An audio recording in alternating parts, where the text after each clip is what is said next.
Hi everyone, welcome back to my channel. This is Bonnie with bybonniejewelry, where I talk about all things diamonds. Make sure to subscribe to my channel if you love jewelry and you want to see diamonds on your screen.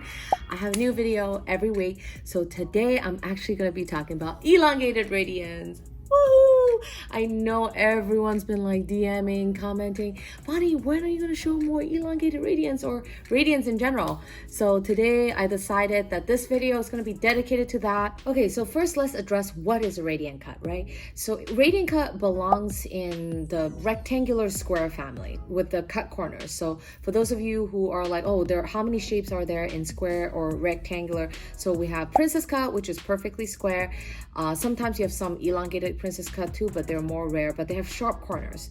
And then we have radiant cuts, which you can actually get square radiant or elongated radiant. So we talk about length to width ratio in different ones of my like oval videos. So that just means that the length divided by the width gives you the ratio of how long or short that is. So one would be a perfect square, right? And then we have the emerald cut. So that is usually also more elongated, or you can get something that's slightly more square, but there's still rectangular shape. Okay, so let's break it down. What's the difference between those three shapes that is basically gonna make you want to buy that particular shape compared to a round or oval or any other shape?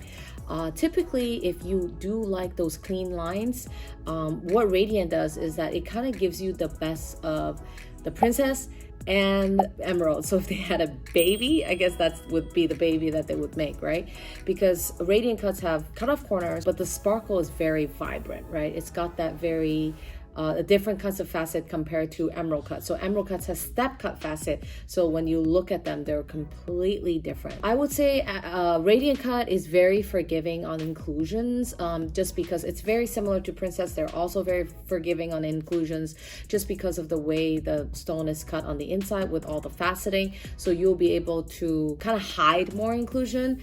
Also, if you want to think about a radiant cut in terms of ratio, a lot of times the squarer cuts, in order to get it to that look, you will have some that are more bottom heavy, right? Radiant cuts. So just keep in mind that if you're going to be choosing a radiant cut, those are things that you're going to be looking out for. It also depends on the shape of your hand. I feel like some people like the elongated radiant because it complements their hand, or you have longer fingers. But some people, elongated radiance might not look good, especially if your fingers are a little shorter. If you want coverage more this way, wider, you would want to go for something that is slightly less elongated. In this video, we'll be featuring this beautiful ring. Of course, I'll give you a little bit backstory. My clients are actually, well, originally when they reached out, they were working in 2 different cities, and we kind of just did everything via Zoom. And then, of course, we surprised the soon-to-be bride now on a mission, kind of, because she had been involved in designing the ring, and she had no idea that, you know, when it was going to be done. And then we kind of just like said it was going to be done here and there and made a surprise regardless. So she absolutely loved the ring, which I'm really happy about. But the biggest thing that how we came with the concept of this ring, really the biggest thing that I asked her was that, what wedding band will you be wearing with this ring? Because at first she started out this journey with a round diamond. Okay guys, a round diamond. So it completely changes course. After I gave her a little bit of homework, I said, okay, you know what, this is a big purchase. You really need to know what you have your heart on. And for the longest time, she thought she wanted a round, and she changed her mind. So why is the wedding band so important? Because how your engagement ring will sit with your wedding band, it is so important. I have so many clients where they bought a ring, an engagement ring, spent a ton of money customizing everything, not knowing they're either not going to be able to have a flush wedding band, or have certain kinds of wedding bands that they wanted, and they ended up having to redo the entire ring. So this is what I'm trying to avoid with every single one of my clients. When I do those calls, when I kind of sit down with you one-on-one, I give you those tools to think, okay, what is my future wedding band gonna look like? And she told me she's gonna wear a Cartier Love Band, right? A Cartier Love Band is a very popular wedding band. A lot of couples get them as a set. And I said, well, the Cartier Love Band is a certain height on the side and certain width, right? So I said, in order for us to accommodate that, we gotta design it where it would sit perfectly together. So of course, she said, well, I don't really know what it's going to look like and all that. And having so many years in the industry really helps, help the client design something that would work together. So we you know, I took some time and just drew up some beautiful designs. And also, we also talked about the hidden halo, or how it was going to hug the stone. A lot of times you'll see a lot of elongated stones in settings that you would see a lot of negative space, just a lot of space between prong and the actual basket or the hidden halo. So here we really like the more seamless, the better. So you'll see that even with the hidden halo, we have it really hugging the stone really snug, so you can really see no visual gap between the hidden halo and the stone itself. Of course, from face up, it's the point of hidden halo is that you don't see it from the top, right? And so sometimes I feel like with rectangular shape, elongated shape stones can be harder to do, and sometimes you might notice, you know, things sticking out if it's not done correctly. So we took care of that, and the ring came out absolutely amazing.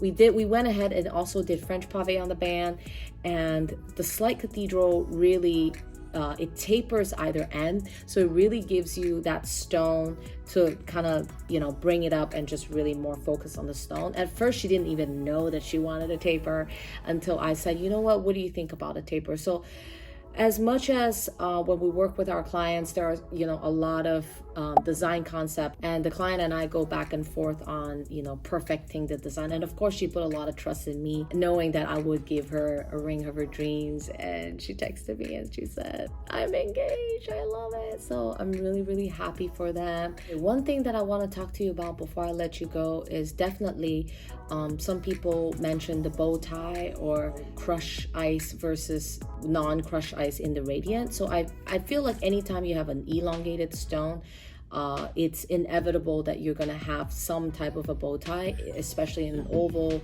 in radiant.